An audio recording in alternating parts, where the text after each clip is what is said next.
Hello and welcome to another episode of Be the Love to awaken our souls. Thank you again so much for tuning in this week. I'm Stacy Musial. And I am Brenda Carey with our special guest, Christian Yordanov. We are your co-hosts and souls on the journey, and we are on a mission to raise the consciousness of humans and the planet, and we need your help. Please spread the word to your family and friends and join us every week. Consider becoming a Patreon supporter or a sponsor to help with the operating costs like editing and the many hours we spend creating these shows with quality guests and content. And if you have resonated with our mission, support us in a way that raises your vibration to love. And if it feels safe for you, I'd like to begin by inviting you to take a moment to get centered with us. I'd like to begin by inviting you to take a beautiful, cleansing breath in through your nose and out through your mouth, releasing anything that's keeping you from being present. And take another deep breath in through your nose, breathing in calm, peaceful, loving energy. And breathing out anything you are ready to release in this now moment. And take one more breath in through your nose, breathing in light and love for yourself. And imagine breathing that light and love and send it back to all of humanity, remembering that you always, always have your breath to come back to. Our guest today is Christian Yordanov. He is a certified functional diagnostic nutrition practitioner and author of the book Autism Wellbeing Plan, How to Get Your Child Healthy. As a health professional, Christian uses advanced lab testing to identify hidden metabolic and health imbalances and teaches clients how to use diet, supplementation, detoxification, stress reduction, sleep optimization, and other strategies to address chronic health issues and transform their health. He is a certified breath instructor, nutrition coach, GrowBaby practitioner, DNAfit trainer, and also certified in personal training, fitness instruction, and sports and event massage therapy. He is also the host of two podcasts, Connecting Minds, which I had the honor of being on, and the Children's Health Podcast. Thank you so much for being here with us today, Christian. Brenda, Stacy, thank you so much for having me. It's an honor to be on your show. Yeah, so let's get started. Let's tell us about your journey and what has led you down this spiritual path. Sure. First of all, that was an awesome way to start the show, I have to say. It's definitely, we have not done that before with a host, and it's such a, normally I'm so amped up, on nootropics and mind stimulating substances because I'm a bit of a supplement nerd. So I'm like, all right, let's do this. And now I'm like, okay. I'm centered. I'm centered and relaxed. So yeah, that's I really appreciate that. It was very special. So a little bit about myself to make a long story as short as I can. Basically, in my late teens and early and all of my 20s, there was a lot of struggles in terms of I got in with the wrong crowd when I was kind of in my around 15, 16 years of age, and that led down to a path of drinking and partying, and a lot of that stayed with me in my 20s. So when I was 19, I had moved to Ireland with my sister to study, to go to college. And I remember I picked up Eckhart Tolle's book, The Power of Now, in a bookstore. And I was reading that book, and at some point during that book, I was on, I remember very, very vividly, I was in our first place we were in, the first apartment in Dublin, and I put the book down for a minute, and I looked towards, there was a flower pot near the balcony, and I just looked at the flower, and I believe that was probably the first moment in my life where the egoic mind just stopped for a few moments. And that's, maybe in Zen or kind of in Buddhist terms, they call it Satori. I don't want to, maybe Satori is more special, more amazing than that, but maybe it's not.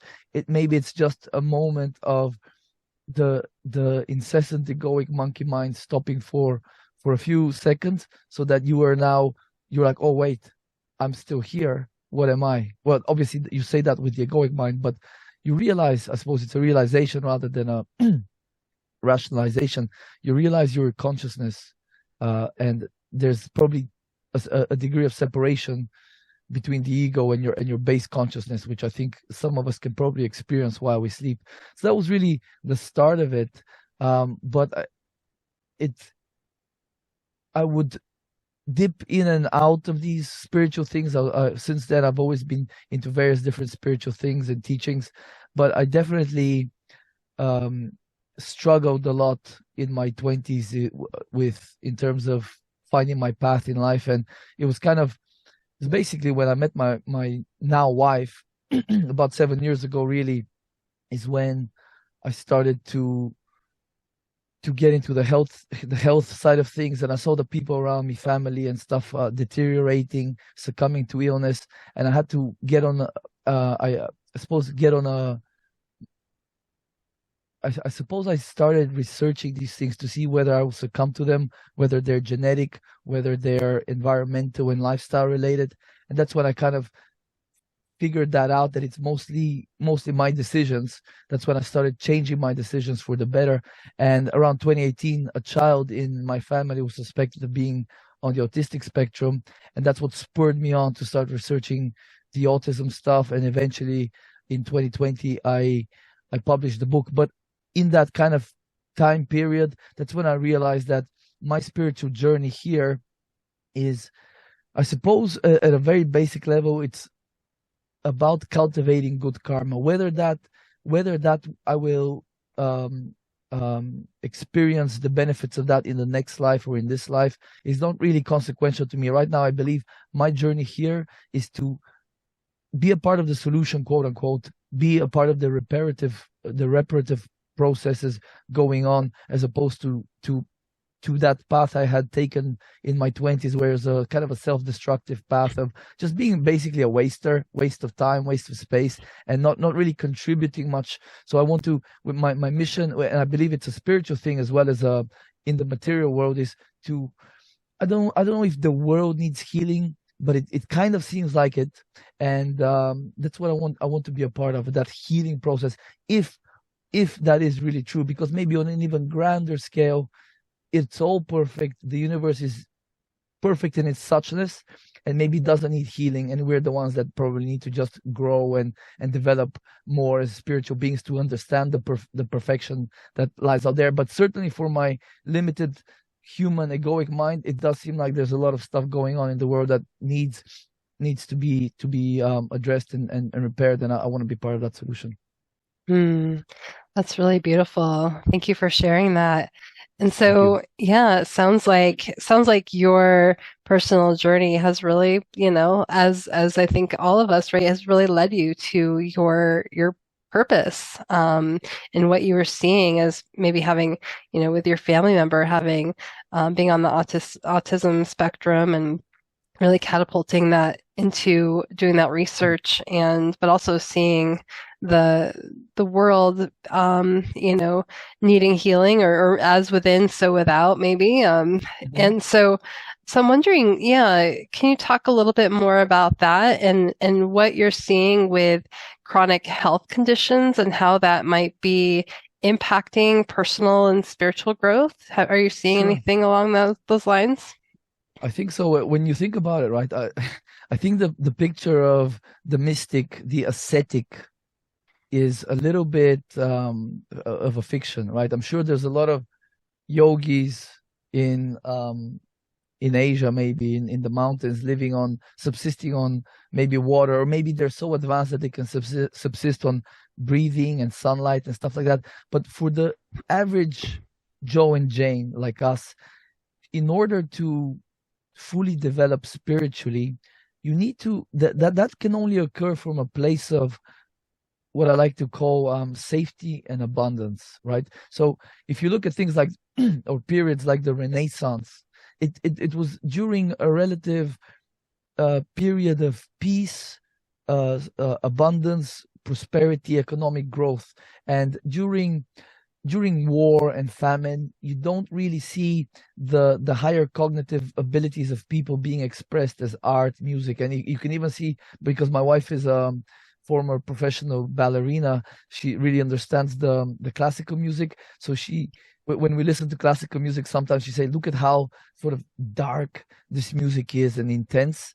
And then she starts telling me about the period of time where it was sort of created by the composer, and it was a time of strife, war, etc. And then if you look at someone like Debussy, his music is so uplifting, and it really is so the arts. And if you look at now the just another example, the modern art nowadays, and the music, how sort of twisted it is, a lot of it can be.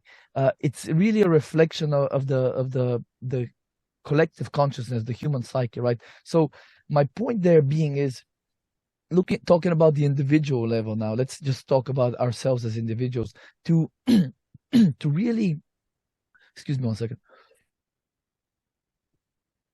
to maximize our spiritual capacities. We really have to take care of the human body, because what is the human body? Well, very likely the consciousness is not in the human body. It's with or without it, it exists, right?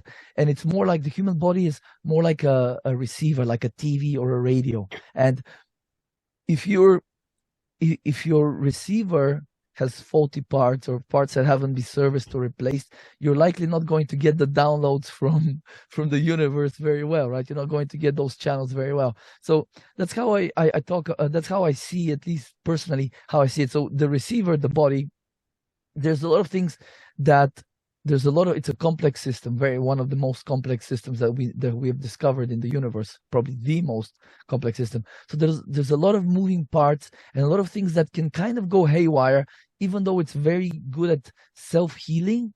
The one of the biggest issues, or the couple of biggest issues right out there in the world, is, first of all, how polluted the earth has become due to activities of humans, and how much the food supply has deteriorated in terms of quality, and again in terms of toxicity. So when you take a human that's at birth, they may already, let's pretend they're perfect at birth in terms of health, but even now we know the mother's health is obviously a big factor. A lot of toxins are already crossing the placenta. They're in the baby when it's born. But let's pretend that baby is born perfectly healthy. In the current world, it's exposed to a lot of toxins, toxic metals, toxic chemicals, and suboptimal food. Most people are eating suboptimally. If you look at the nutritional status, if you were to take a bunch of people, do the lab testing, we will see that minerals, vitamins, and a bunch of other things are definitely less than optimal. So my strategy for restoring health would be the same for enhancing cognitive function, would be the same for enhancing spiritual function, because it's all a spectrum. If you're very sick and ill, you need a lot of health restoration to get you, let's say, to a good state of health. At that point, similar principles apply. You just apply them differently to get you to optimal health. When you're at optimal health, now you can start to develop your cognitive abilities, your higher cognitive functions, and you do that from a place of, again, safety and abundance. So if you're in a place of safety and nutritional status is good, meaning abundance, you're getting the food, the nutrients you need, the love, support, nurturing, and care around you, and there isn't too much craziness going in the world, that is when you can start to develop these things. But if any of these things are out of kilter, it starts to get hard. And a simple example I'll give is, we know that some women that experience premenstrual syndrome, PMS, we know just what the simple rise of a sex hormone like estradiol, can cause in terms of their, ability to sleep, their general feeling of well-being. Or women that are put on birth control pills is another example. Just that, because they're estrogen-based, a lot of them. Just that one hormone disbalancing other hormones in the body can cause so much anxiety, or just any number of mood-related issues, sleep issues, physiological issues, right? So that the reason I say that is, when I say we need to be in a place of safety and abundance, how we feel about the world largely also influences our sex and adrenal hormones, or our stress hormones.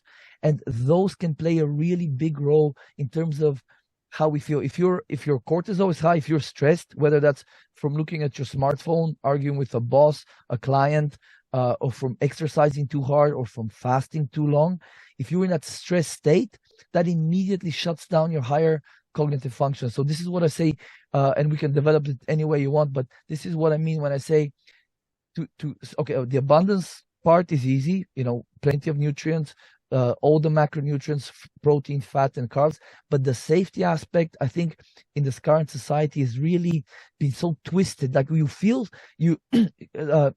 psychologically, you're like, I'm safe, I'm at home, no one can harm me. But you got the news on, or you're talking to all your loved ones and they're like sharing all their health problems. So you can be very, very stressed up in here in the head, even though all around you everything is totally fine and you're safe. There's no predators, there's no all that good stuff. So I think that is what is a big impediment to a lot of these higher cognitive functions developing in humans right now.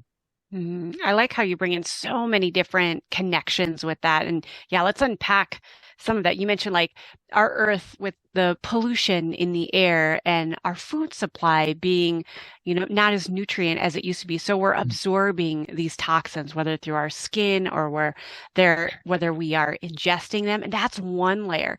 And then you add on the emotional component layer of like these cortisol rises, whether it's a fight with the boss or social media and the dopamine hits that we get addicted to. Those all play into just a very complex system. And as humans, I think, we are miraculously designed.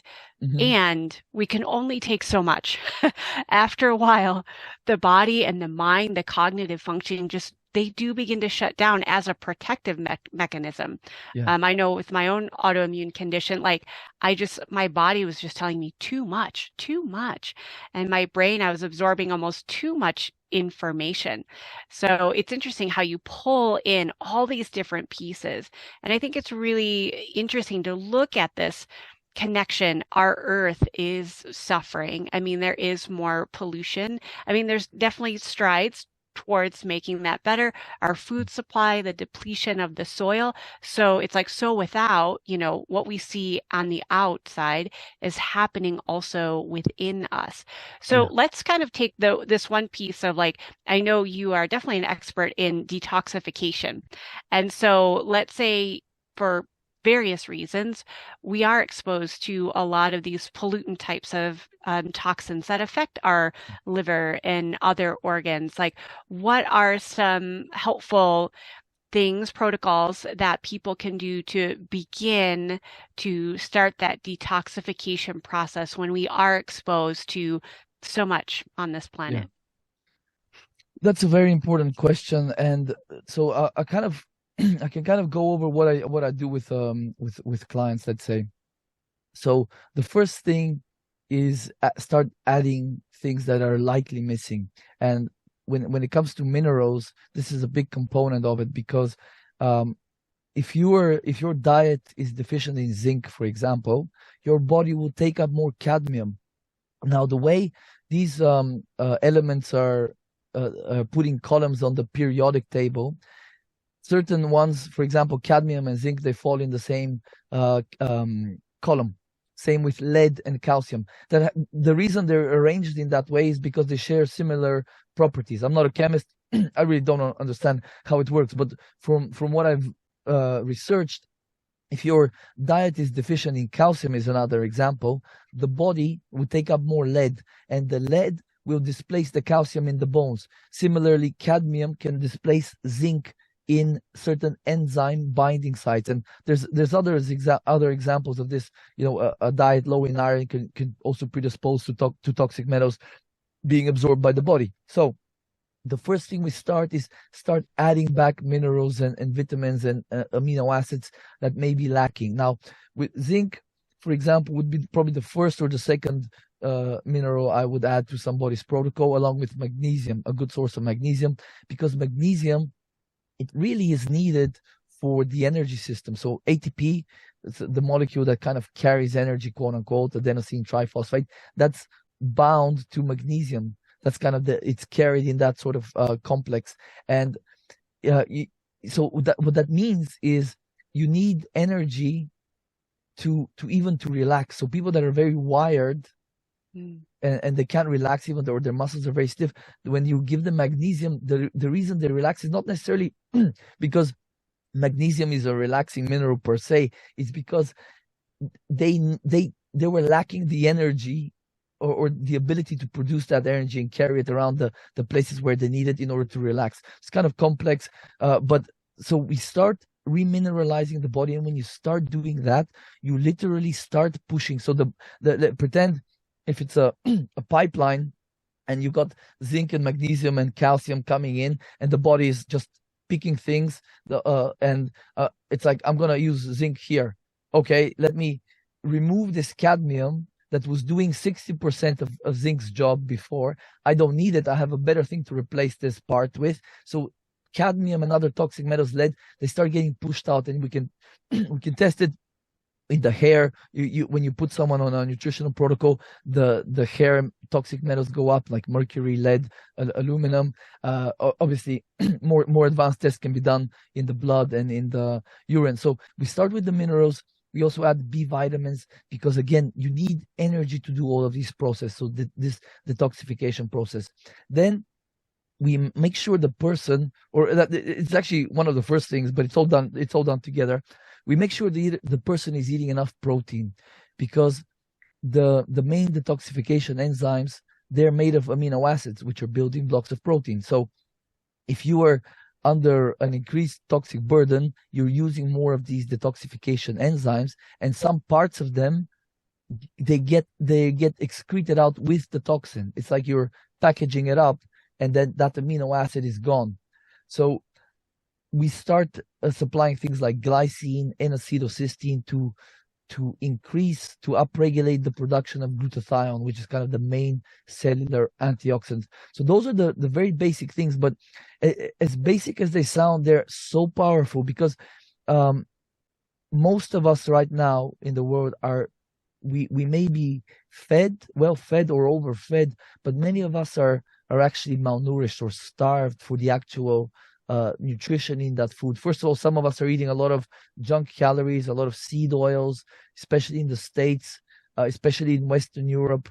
But they get prevalent everywhere. But these seed oils, they're so calorically dense, but they're bereft of nutrition, and they in fact they increase our nutritional needs, because they peroxidize or they oxidize and damage tissues, cellular components. So we need to use our endogenous or our body's own antioxidants to protect from that damage and to repair that damage. So certain nutrients, or you can't even call them nutrients, they're certain things in the diet, like emulsifiers, chemicals, they create a burden. So we are increasing the detoxification burden. So we want to, number one, remove them from the diet as much as possible. Try to go for as much as possible certified organic food, as much as possible, to clean up our water supply, to reduce personal care product use that are not organic.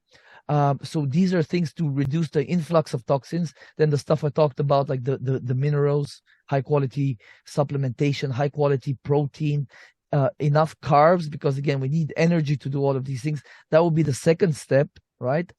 And then I believe most people that are it doesn't even matter where you are. If you're in an industrialized society, you're probably getting a ton of air pollution as well. So doing things like sauna as often as possible, but at least 2-3 times a week, even if you just buy 2 or 3 infrared light bulbs like you would for a terrarium or a chicken coop or for like hatchlings. A couple of those lamps, they're so cheap, like $20.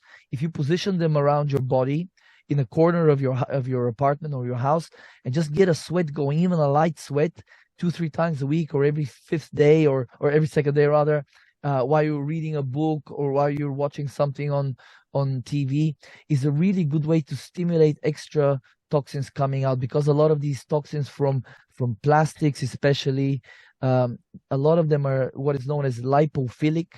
So they have an affinity for fatty tissues.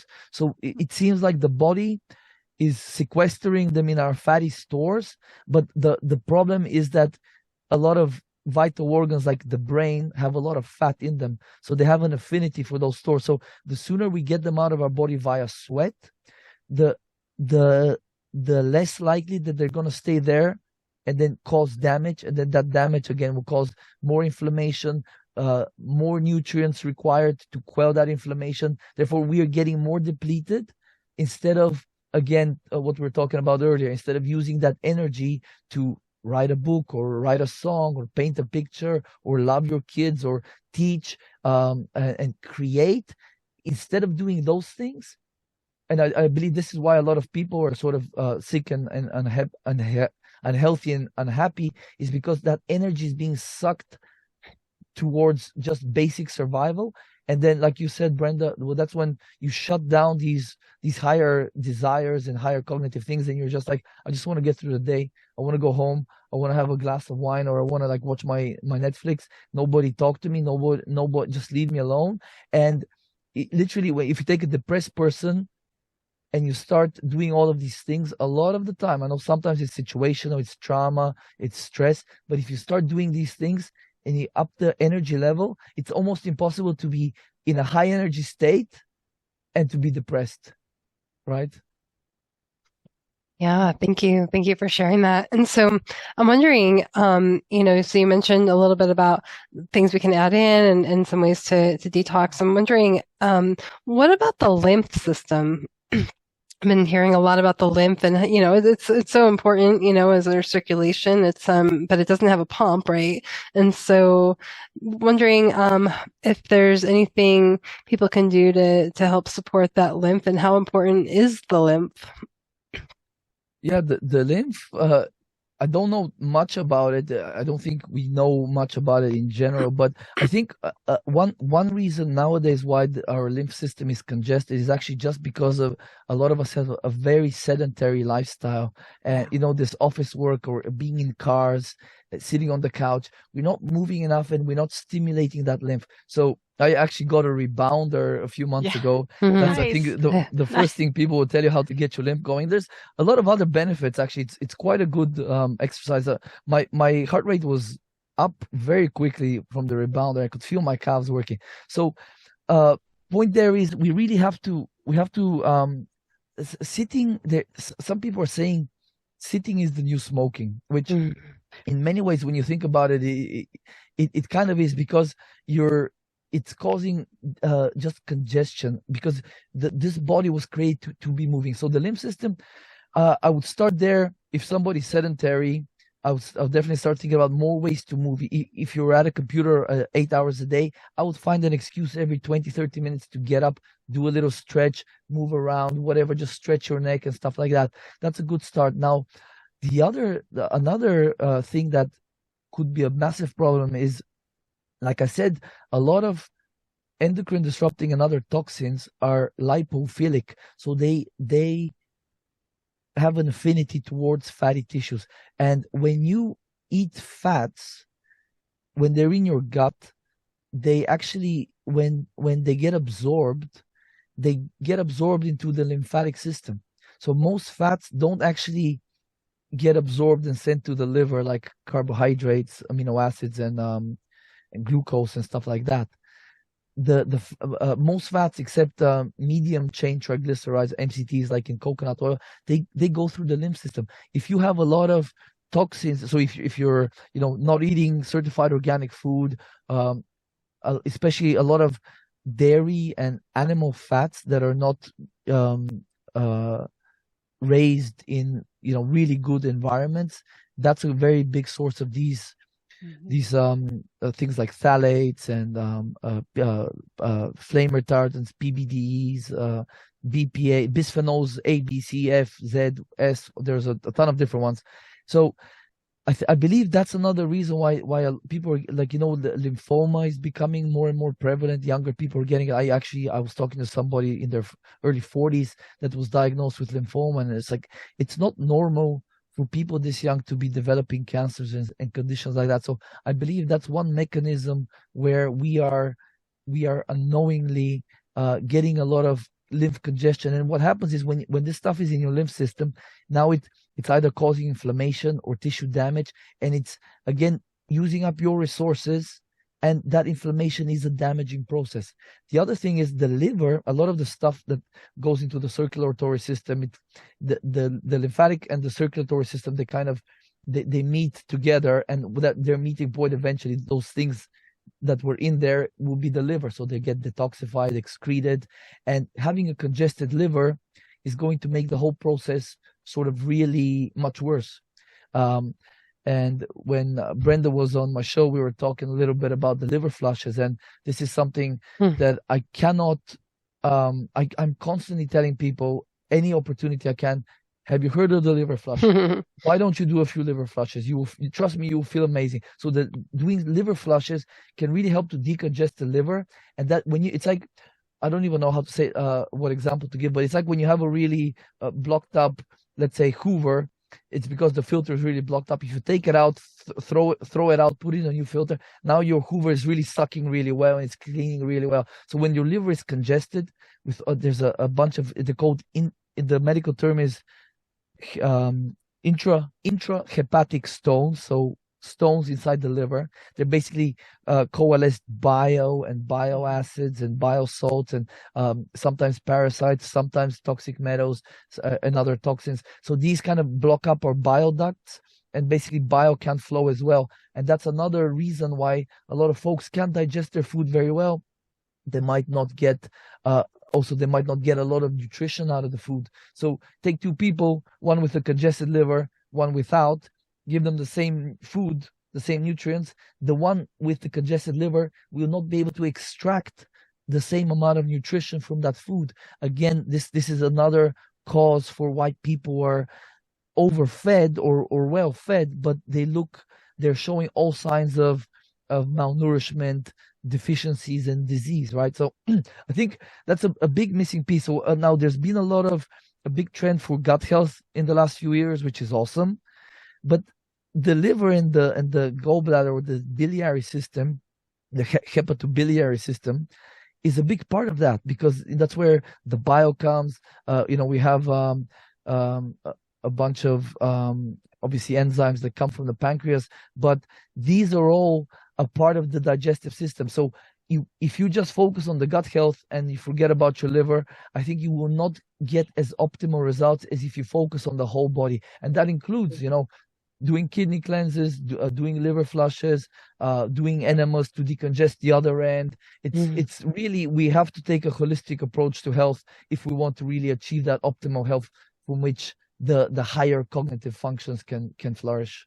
Yeah, I want to just say too, I've done several series of those liver flushes, and they're so powerful. I mean, just the amount of stones that come out, and even as like a healthy person, so it's really amazing. So, even if you're healthy and you feel like, oh, you don't need it, everyone, I think, that's everyone could benefit from that. Yeah, absolutely. Yeah, I would say one of the surprising benefits, I did a series of liver gallbladder flushes, is that for me as an energy healer, like, because I receive energy as an open channel.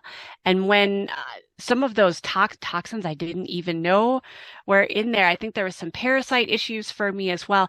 It just really makes a person feel more open as a channel. So I'm going to say, as, energy healers, any of the like spiritual realm healers, like there is a definite connection between when we detoxify and all different levels, that there's this lightness that enters in, and we don't really even realize it necessarily until after the fact. So I think that was kind of surprising for me. Like, yes, my gut felt better, my liver felt better, my digestive issues subsided, but for me, I just felt much more open to spirit, God, universe, and I hadn't even realized that was something that was kind of stagnant And one other thing, I released a lot of anger and frustration I didn't even know was I there. was going to mention something there. Yeah. And I mean, I actually cried a little bit afterwards because I was like, oh my gosh, I'm so frustrated. And then my release is to cry.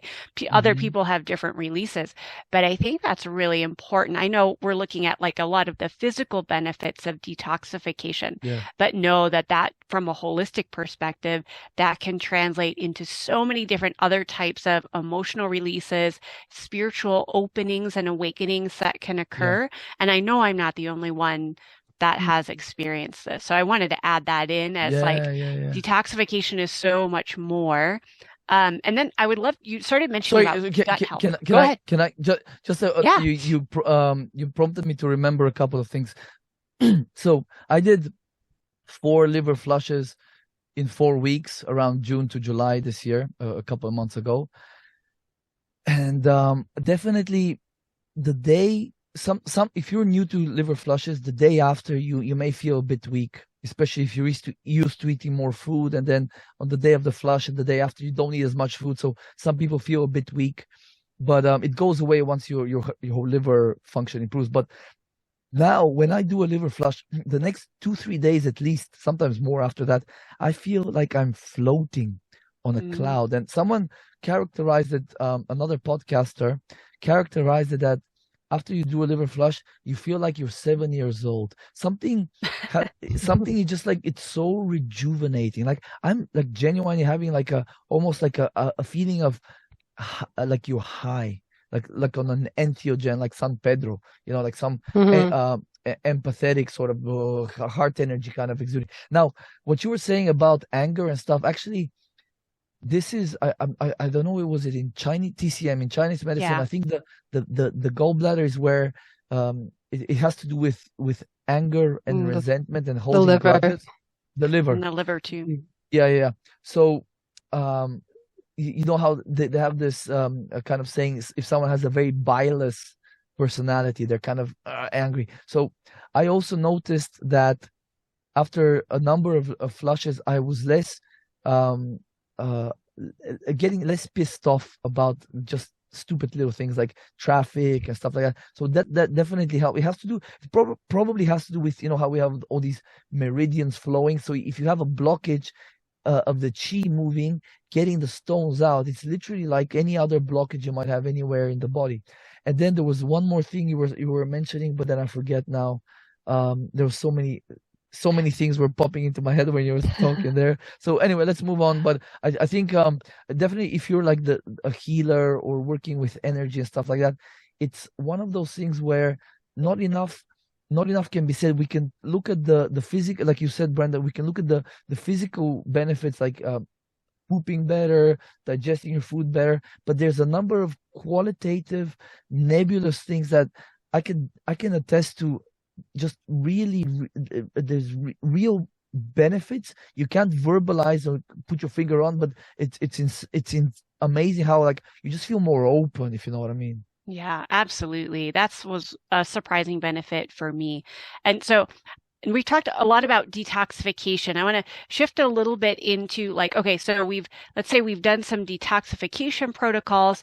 Now we get into this, like, how do we really build and heal the microbiome and the gut so that we can I feel like kind of complete this healing journey? Because yes, detoxification is a key part. And I also think building a healthier gut and a healthier body, mind, spirit overall. So what would be some of the protocols for that after the detoxification process?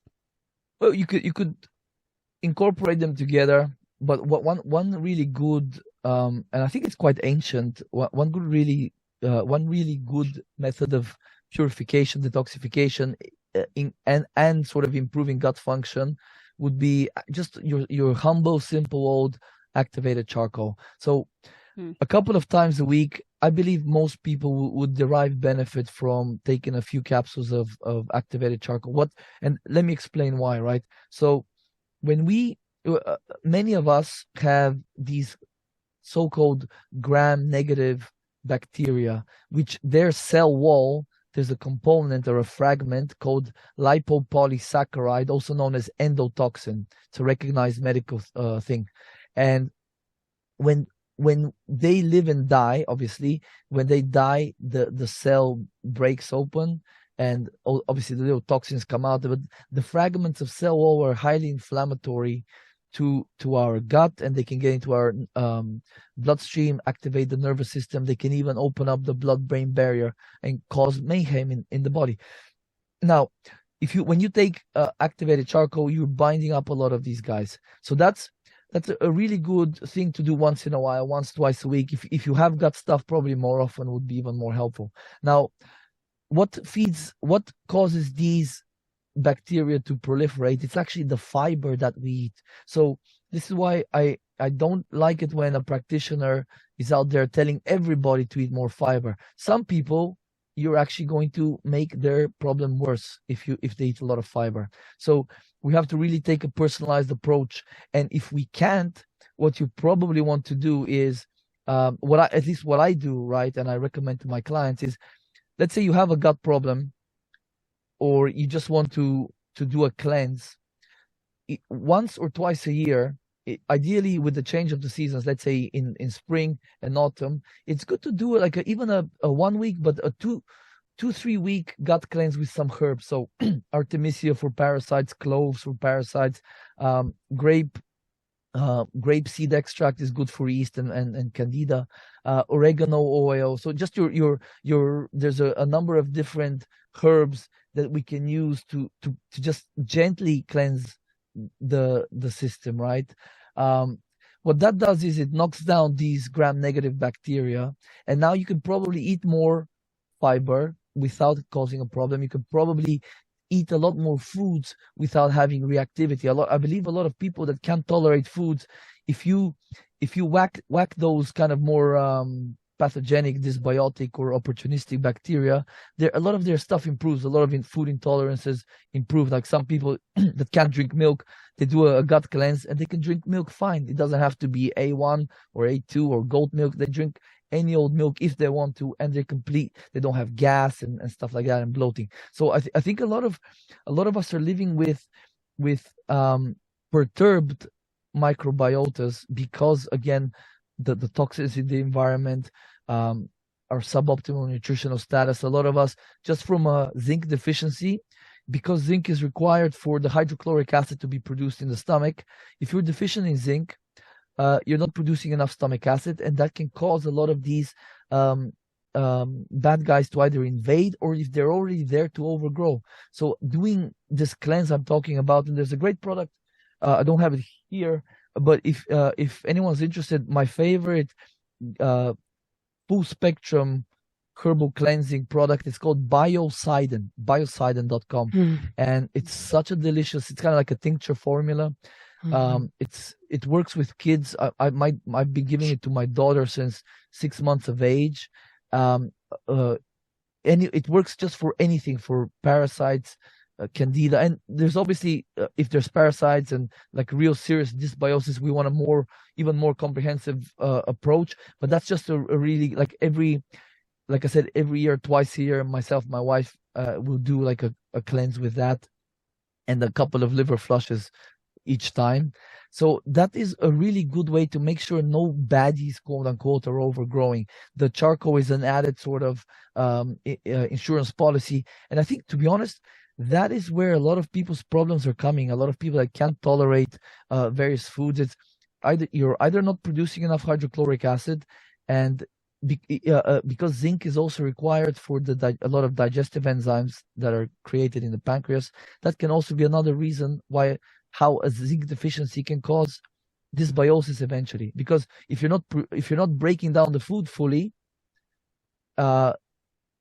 certain bacteria can start to ferment or putrefy it, and that can cause inflammatory compounds to be secreted, more damage to the gut, more inflammation in the gut. So chewing well, Brenda, like you were saying when you were on my show, talking about sitting down when you're eating, de-stressing, chewing well, eating mindfully, that's a big part of it as well. Actually, you made me think about that much more since we last. Oh, you reminded me to remind myself, to slap myself and say, come on, You should be doing this, you know. But yeah, so just to kind of give the whole to summarize the whole chain: chewing, hydrochloric acid, zinc dependent. Again, nutrition is important here, but zinc dependent. Then that reduces small intestinal bacterial overgrowth and fungal overgrowth. It creates now decongesting the liver means more bile is flowing from the gallbladder and the liver, so we're emulsifying and digesting the food better, especially the fats. We're extracting more fat-soluble vitamins, which are super important, of course, for all sorts of things. And by killing off potential dysbiotic, pathogenic, and opportunistic bacteria with the occasional cleanse with herbs, again, gentle, been around in Mother Nature since the beginning of time. We are reducing the chances for that these gram-negative guys are going to overgrow, and then they ferment a bunch of the fiber that you eat and cause you more damage. And then as a once in a while sort of thing, a bit of charcoal has many different benefits, including these. And I'll tell you, a lot of the benefits from fasting is actually giving your gut a break from all these fibers that are feeding these bacteria. So a less stressful, less cortisol increasing way to get the benefits of fasting is to just take some activated charcoal. Pro tip. Yes. Thank you so much for those tips. Those are really powerful. And I know I've used a lot of those in my own life, including Biocidin. I found that to be a very powerful healing, because it's a mixture of herbs, right? That they put like in 15 different ones. Yeah, and so it's really powerful and a cleansing. So thank you for that. And I know, and like Brenda, you guys were talking about, it's just creating that space, right? When we release the toxins, and toxins can come in the form of, the environmental toxins, but also the emotional toxins. And that really do take up that space. And so when we take time and really release that, we can make time so we can raise the consciousness on this planet and within ourselves first, of course. And so, Christian, I'd love to hear about your macro vision. How do you see your work in the world as changing the future of this planet? What I'd really love to do is reach the young folks out there that are going to be parents in the next few years or in their lifetime.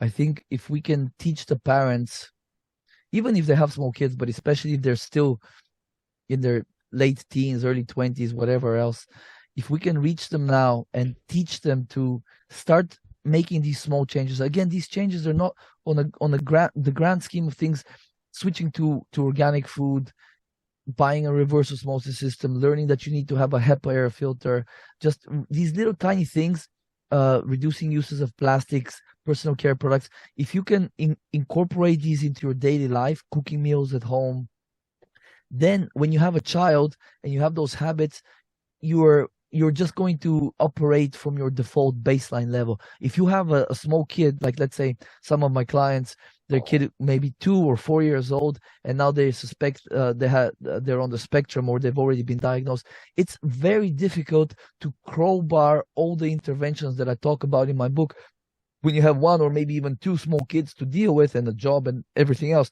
So the sooner we can teach people, younger, anybody, but especially the younger people that will have the next generation of kids, the sooner we can teach them to take care of themselves, get their whole health in order. Because a lot of these moms getting pregnant nowadays, having kids, they have very poor health status, right? A lot of them are even on antidepressants, or they're on they're hypothyroid, or they have an autoimmune condition or gut dysfunction or some other immune system activation, and that has a toll on the developing baby at the end of the day, on their immune system. So they're born with these. Some of these things can even be, we can go as far as to call them their derangements, right?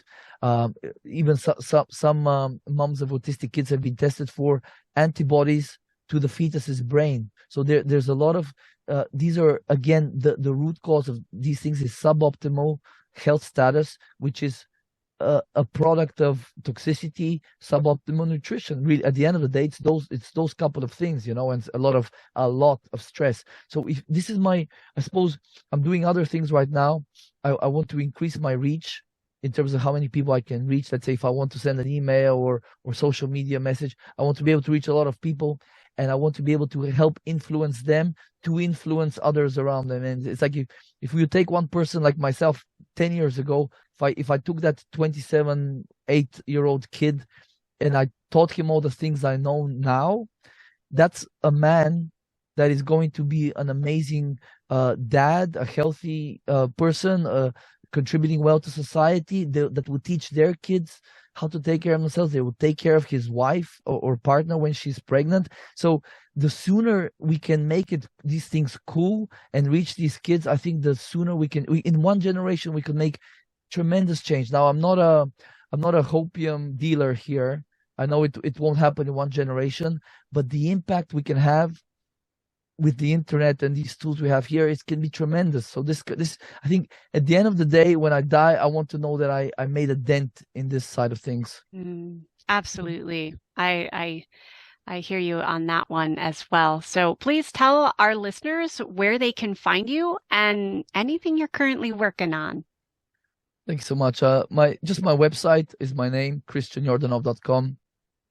I offer free intro calls if anyone has a complex chronic health problem that they need. I really enjoy working with people like that and kind of helping just educating them on how to self-heal and really get back on their feet. And I also offer free video courses and other courses on my podcast or on the website. And at the moment, I have ideas for 2 books and three courses. I'm not even sure what I'm working on, but I'm at the computer every day. I'm not even sure I'm doing anything. My goal is in the next month or two to launch a sort of a DIY gut healing course for the people that are not ready to invest in like a health consulting sort of thing over 6 or 12 months, so they can at least have sort of an algorithm on what to do to help themselves, because I believe a lot of people can actually help themselves with very little input from a practitioner. It's literally because so many people have so much low-hanging fruit, like the diet, the environment, the toxic exposures, the lack of supplementation, the non-organic food. So if you can just lay it out in a systematic, logical way for people, I believe a lot of people will help themselves without, again, requiring any other outside assistance. So I think that will probably be the next project that people will be able to see on the website in the next couple of months. Wonderful. Well, thank you so much for being here with us today, Christian. Stacy, thank you. And Brenda, thank you so much. This was an absolute pleasure. And I'm sure I'll be having you on my show in the future. Beautiful. And thank you for listening to Be the Love podcast. If you've enjoyed listening to our show, please share the love by sharing it with your friends and family, giving us a 5-star written review on iTunes and Spotify, or liking us on Facebook. And please consider supporting our mission to awaken our souls with a monthly donation that helps us with the operating costs of this podcast so we can continue to spread the love. To contribute, visit our Patreon website at patreon.com/Be the Love podcast. And stay tuned for more episodes being released on Mondays at 5:55 a.m. Mountain Time.